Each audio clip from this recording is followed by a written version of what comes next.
Hello YouTube, this is Brian Tubbs coming at you with another video. This is going to be a quick video. When I was building this piece, this is the piece I was laying on the floor, and I was showing you guys how I tacked the vines or the veins up to the leaf. This is the final piece. I even added a third leaf on the lower portion. We gave it the name Ivy. My wife said it looks like kind of like an ivy plant, so we gave it that name. It stands probably about 7 feet tall. I remember measuring it. It's right at 7 feet tall.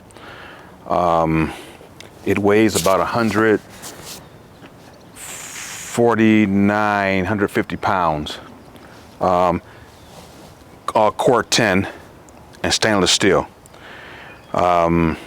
I put a base on it, a flat base, and that base stands about an inch off the ground, and it's I think it's 24 by 22 or something like that, but I needed that much footprint to hold this in place, so when the wind blows it, because you have a lot of contact area, I don't want it to fall over.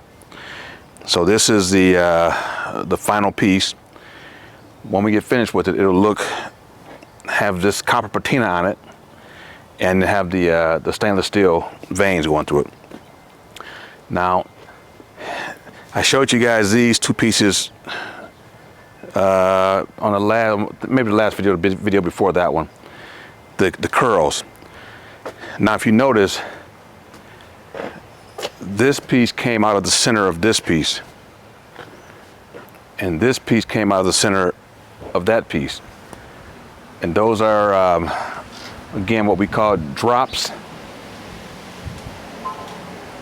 and that just kind of shows you what you can do with your drops. Don't just cut them out and then just throw them away, but when you cut them out, keep them and look at them and just kind of decide what you want to do with them next.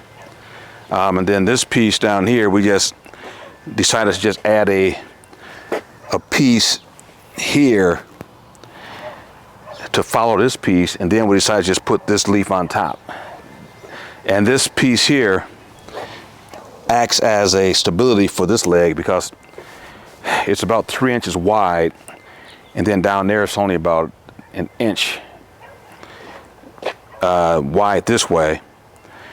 So when you put that into the base, it's just not enough support to keep all this weight from moving. So we put that piece on the bottom to act as a gusset. So that piece is connected to this piece, which keeps it stable. It doesn't move around a lot. All right, guys, I just want to just give you an update on where we were with this one. So later on today, we'll be putting our chemical on it, our homemade chemical, to take it from this color to this color, and it'll really be a nice piece. All right, guys, that's going to do it for me for this one. So what I'll be working on next is a piece, the piece called Leaf, and I will be showing you guys how I build it. I'll have the leaf on the table. I have one wall up on it. Now I got to put the other wall on it, put the top on, and then tack it. But I'll be shooting a video on that one shortly after I get finished with this one, just so you guys can see how I do it and all that kind of stuff. I know I've shown you guys how to attach these portions to it, but I want to show you how we kind of build it together. All right, so that's going to do it for this video, and I look forward to seeing you on the next one. And as usual, peace out.